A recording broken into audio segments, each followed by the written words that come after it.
Buenas tardes, iglesia. Estamos en la segunda parte de Salmo 105.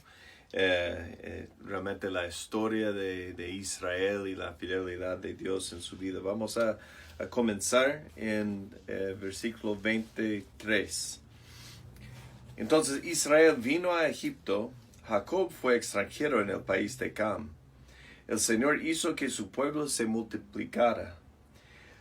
Lo hizo más numeroso que sus adversarios, a quienes trastornó para que odiaran a su pueblo y se confabularan contra sus siervos.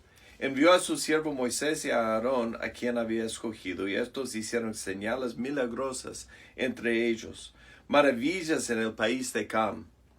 Envió tinieblas y la tierra se oscureció. Pero ellos no atendieron a sus palabras. Convirtió en sangre sus aguas y causó la muerte de sus peces. Todo Egipto se infestó de ranas hasta las habitaciones de sus reyes. Habló Dios e invadieron todo el país. Enjambres de moscas y mosquitos. Convirtió la lluvia en granizo y lanzó relámpagos sobre su tierra. Derribó sus vides y sus higueras, y en todo el país hizo estillas los árboles. Dio una orden y llegaron las langostas, infinidad de saltamontes. Arrasaron con toda la vegetación del país, devoraron los frutos de sus campos. Hirió de muerte a todos los primogénitos del país, a las primicias de sus descendientes. Sacó a los israelitas cargados de oro y plata, y no hubo entre sus tribus nadie que tropezara. Los egipcios se alegraron de su partida, pues el miedo a los israelitas los dominaba. El Señor les dio sombra con una nube, y con fuego los alumbró de noche. Pidió el pueblo comida, y les envió codornices. Los sació con pan del cielo. Abrió la roca, y brotó agua que corrió por el desierto como un río. Ciertamente Dios se acordó de su santa promesa, la que hizo a su siervo Abraham.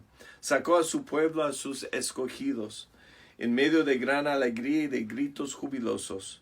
Les entregó las tierras que poseían las naciones. Heredaron el fruto del trabajo de otros pueblos, para que ellos observaran sus preceptos y pusieran en práctica sus leyes.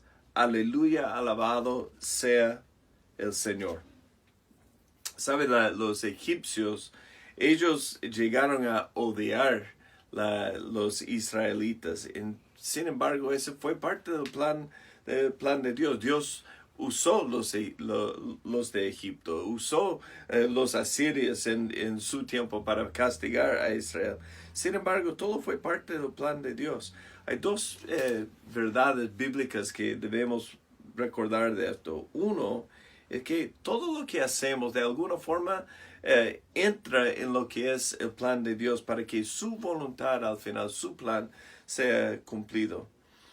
Sin embargo, nunca nos obliga, nunca nos obliga de hacerlo. Nosotros somos responsables para nuestras acciones.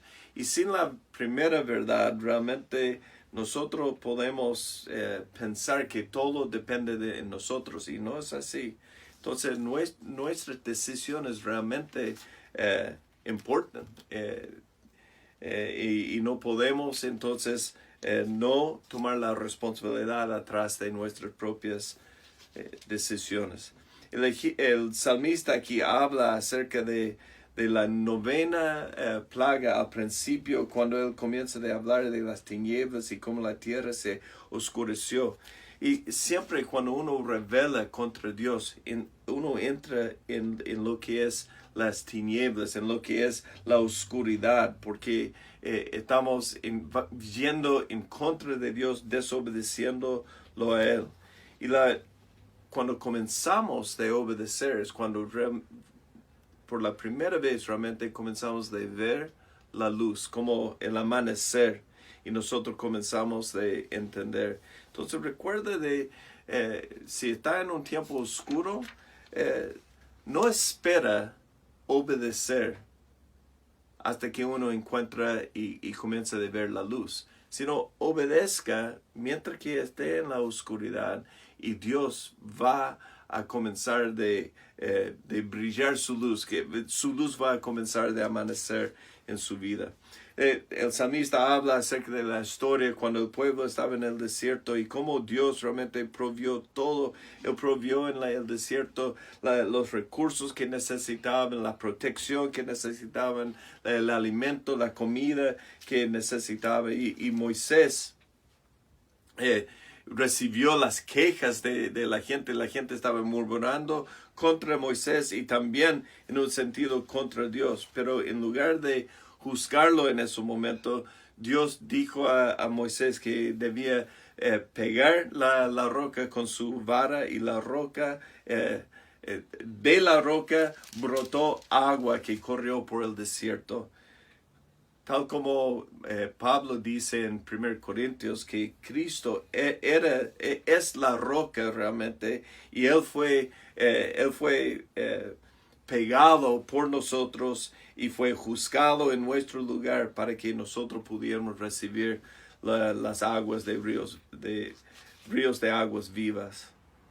Mira, tan grande como era la salvación de Israel, pero no era nada comparado con la salvación que nosotros tenemos en Cristo Jesús. Nosotros sabemos que en Cristo tenemos a alguien que es más grande que José, que fue cautivado, fue matado, pero fue ahora resucitado para estar en la diestra, sentado a la diestra de Dios, de la diestra de su trono, para perdonarnos y salvarnos. Y nosotros tenemos alguien que es más grande que Moisés, que ahora está en la brecha y Él intercede por nosotros día y noche. Nosotros sabemos que tenemos una roca que es mayor que Moisés, que Él recibió la justicia de Dios en su propio cuerpo, pero es Él ahora que nos da esas aguas de vida eterna, aun cuando nosotros sentimos que estamos caminando por medio de un desierto.